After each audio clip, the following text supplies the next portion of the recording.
Today, we're continuing our series on the nutrition guidelines women actually need, especially after 40.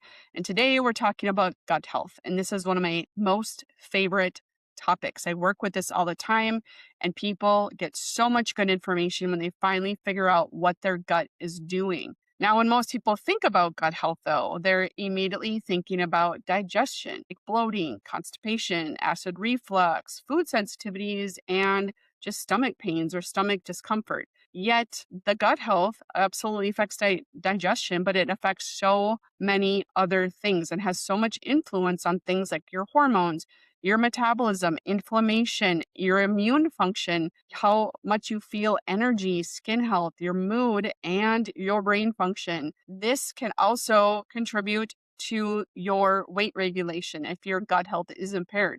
In fact, many symptoms that women struggle with after 40 may have a gut component to it.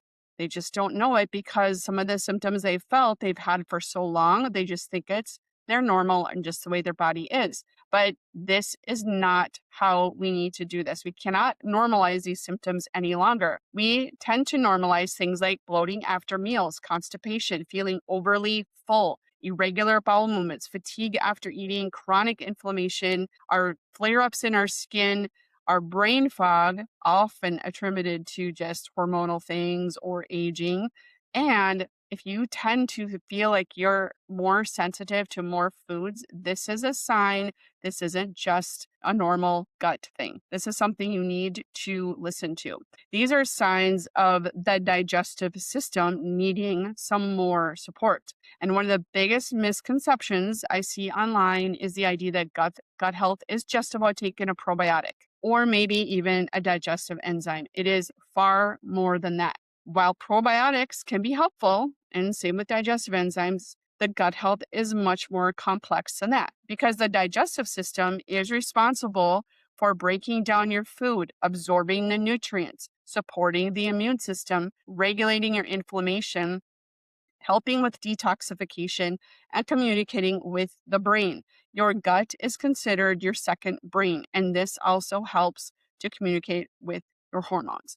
So, if digestion is impaired, women may not fully absorb the nutrients they are eating, even if they're trying to eat healthy. This is the one reason I often say it's not only about what you eat, it is also about what your body can absorb and utilize. Now, let's talk about stress for a minute, because this, of course, affects your gut health. It is greatly connected to your gut health. When the body is under chronic stress, digestion often slows down. Blood flow and energy shift away from digestion and goes into your survival pathways. And this can affect your stomach acid production, your digestive enzymes, motility, nutrient absorption, and the balance of bacteria in the gut. And this is when I see the dysbiosis happen the most in the most stressed out people. This is one of the reasons many women often notice digestive symptoms worsen during stressful seasons of life. But often I hear women say, well, I just have a nervous stomach, or I always get kind of a stressed stomach this time of year, or whatever it is. And honestly, many women over 40 are just living in chronic stress physiology. So that symptom and those signs of poor digestion are just becoming normal to them. So between careers, caregiving, hormonal changes, poor sleep, overcommitment, that is a really big one, emotional stress, and constantly rushing, the nervous system rarely feels calm enough to support optimal digestion. Now, another huge area we need to discuss is inflammation, because gut dysfunction and dysbiosis and inflammation often feed into one another. When the gut barrier becomes irritated or compromised, the immune system can become more reactive. This may contribute to more food sensitivities, skin issues or eruptions on the skin, joint pain, fatigue, headaches, brain fog, and systemic inflammation. And that inflammation will then worsen your insulin resistance, hormone imbalance, energy production, and your metabolic health. So gut health is not isolated from the rest of the body. It is key, critical, and important in dealing with all aspects of your health. It is deeply interconnected.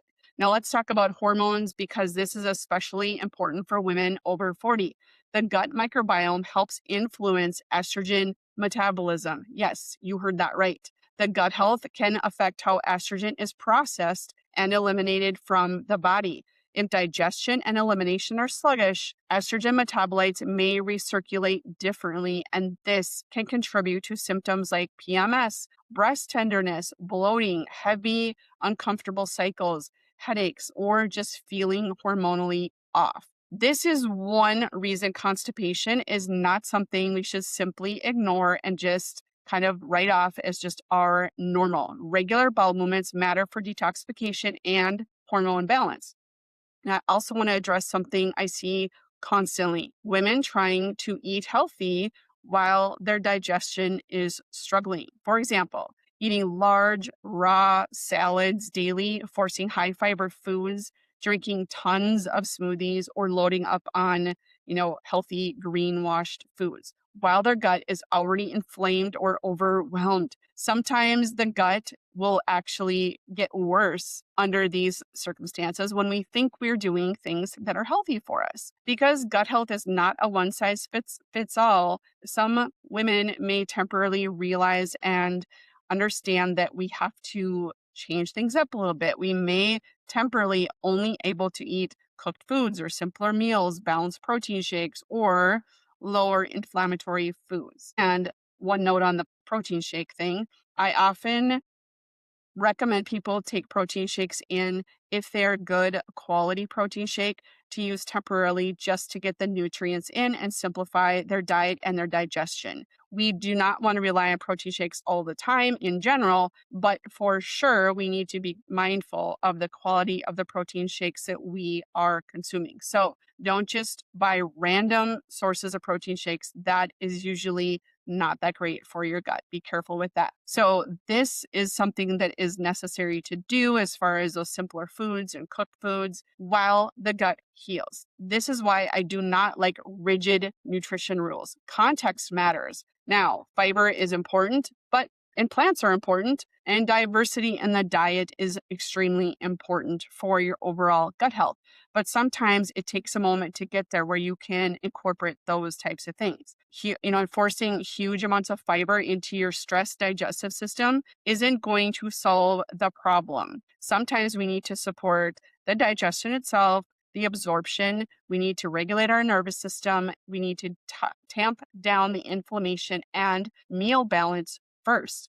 And now another thing I want women to understand is that bloating is common, but common does not necessarily mean it's normal. Many women have become so used to looking pregnant after they eat their meals, having excessive gas, constipation, or just the constant discomfort. They assume this is just a part of aging, but the body is often giving us feedback that needs attention.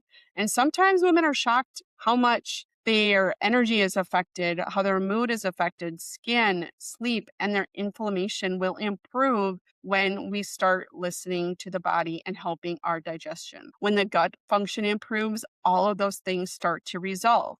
Now let's briefly talk about ultra processed foods because this matters too. Many highly processed health foods can negatively affect the microbiome and inflammation levels. A lot of those things that we think are healthy for us are not so much. Things like artificial sweeteners, emulsifiers, highly processed low fat foods, and excessive additives, and heavily processed snacks, even if they're labeled as high protein, are not always going to be great for our gut health. And this will, in turn, cause some gut barrier integrity issues, and that can make all those symptoms we've talked about in the past worse. So many women are eating these foods while they're thinking they're making healthy choices. I counsel on this all the time because foods are marketed as low calorie, high protein, low fat, keto, carnivore, gluten free, whatever it is that, you can't throw a stone too far without having some kind of greenwashed sort of packaged food that makes us think we're doing something good for ourselves. But health is more than marketing labels. Now, before we wrap up, I will give you a few practical foundational things that support your gut health. These are not trendy hacks. These are basics that actually matter.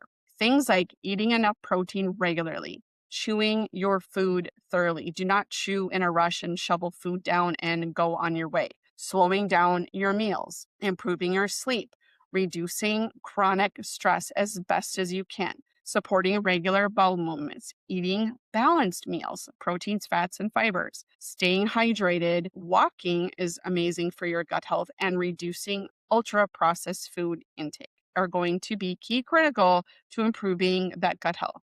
Those are foundational habits that will often improve digestion way more than you might even realize. And remember, healing the gut is usually not about being perfect.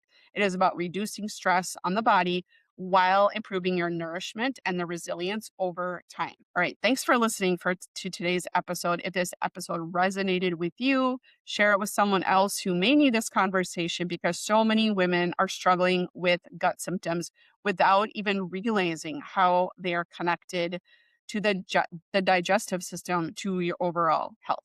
And if you want more information around gut health, inflammation, hormones, and root cause nutrition, check out the resources linked in the show notes. Now, the next episode, we are going to be discussing for women over 40.